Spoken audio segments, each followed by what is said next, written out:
Yuzingiz xira, teringiz notekis ko'rinadimi? Siz uchun juda noodatiy, lekin super samarali niqob retseptini o'ylab topdim. Bu niqob yuzingizdagi har xil ajinlar, qora nuqtalar hamda har xil aknelardan, ugrilardan ham tozalaydi va yuzni xiraligini yo'qotadi. Bu usulni ko'pchilik bilmaydi.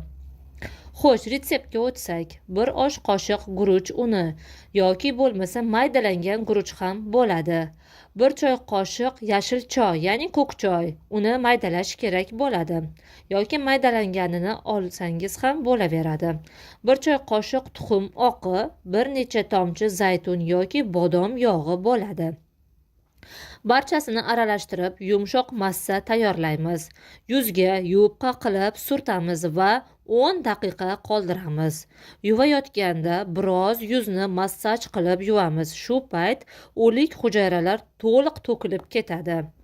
Bu niqob yuzdagi qora nuqtalarni tozalaydi, rangini ochartiradi va terini yoshartiradi.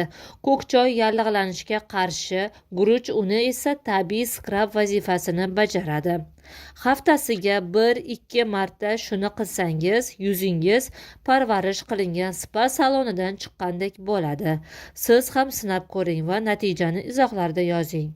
Barchangizga sog'lik, salomatlik tilab qolaman. Yoshlik eliksiri kanalimga bir dona obuna tugmachasini bosib qo'yishingizni iltimos qilib so'rab qolaman.